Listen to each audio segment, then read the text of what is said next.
The number two thing that sustains a marriage when love fades is a shared value and a purpose. What we mean is that couples who last, the couples or the marriages that last, are the marriages that tend to be aligned with the same purpose. That's why it's very important to marry for purpose. It is very, very important. And when you say that, oh, we're going for looks or we're going to marry the ones we love, we don't choose our parents, we don't choose our sisters. So we should allow God to choose for us the people who are destined for us, the people who are going to align with our purposes. That's why it is very, very important to allow God to choose a spouse for you. Yeah, I know many people will disagree on that, but if you do not choose your parents, if you do not choose your siblings, then don't choose a spouse. Because when you say about the heart, when you say listen to your heart, the heart is deceitful above all things, the scripture says. So we should marry for purpose. That's the number one thing, not even for feelings, not for anything else. You marry for purpose. You will marry, you love the one you marry. You love that person. You marry for purpose. So when purposes aligned, when you're aligned on the same faith, the same purpose, and the same vision, you also have the same vision. And I'm talking about kingdom marriage here. You carry the same purpose, the same vision, and you see life. Nyote munaona life the same way, you see, and you're building the same thing in vision. You're building the same thing. With all this, when you have the same purpose, you will stay in that marriage because of that purpose. Purpose is what is going to help sustain that marriage. Purpose. What happens, what stays, what makes love, what makes marriage last when love fades, sorry, not love, when love fades.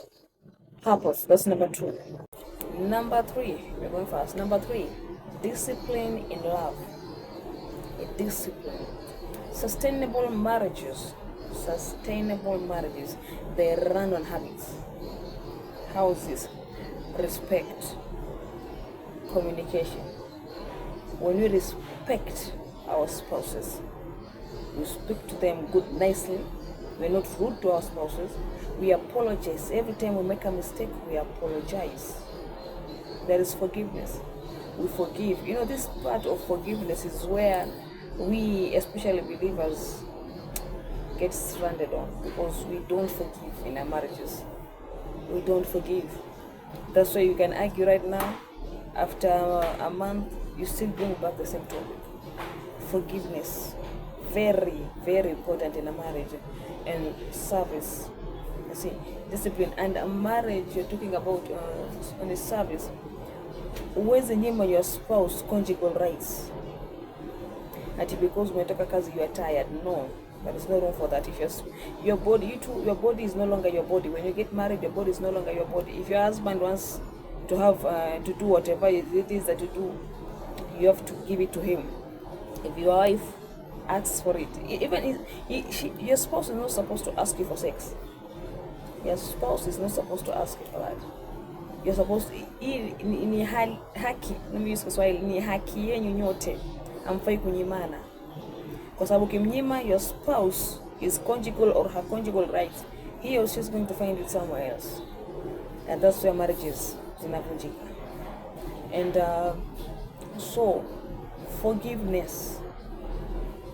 These are disciplines. Forgiveness, communication, communicating with your spouse every day, sparing one day in a week or 1-2 days in a month where you sit down together and just talk. Just talk. You may not feel loving, but you still act it. You still act loving always. You don't feel it. You wake up, don't feel it. I don't feel like as if I love this man. Yeah, I don't feel as if I love this woman. But you still act it. You still act on it. Number 4. You know number 4? Number 4 is respect. Respect and honor. You have to respect your spouse. Sarah used to call her husband Lord.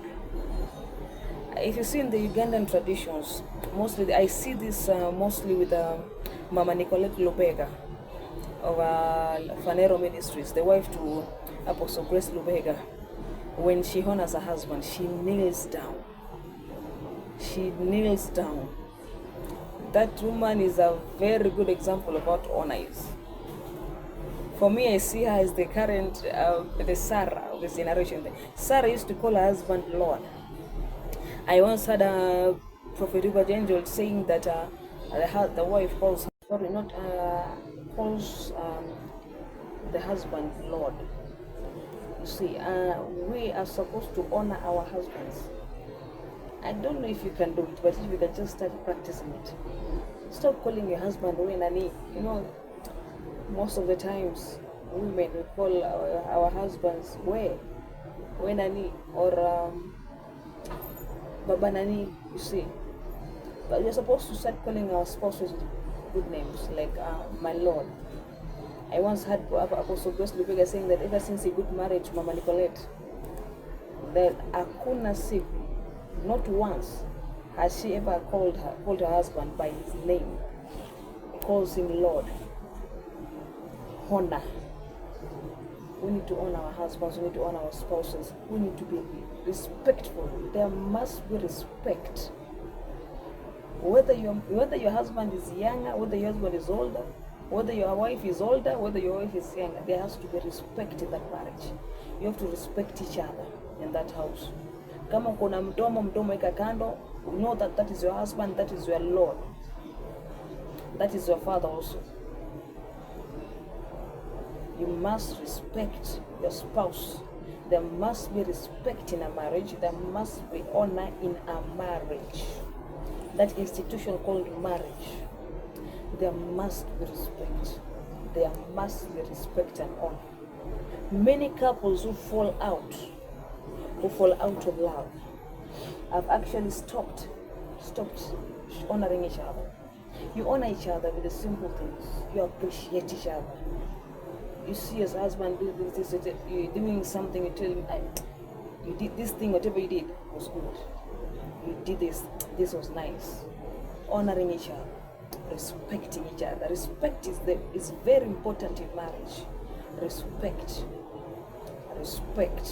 and honor that spouse of yours so that marriages can last. I am for marriages. Marriages must last. And we must honor our husbands, we must honor our spouses so that these kingdom marriages should stand. And I'll always say this, a family that prays together stays together.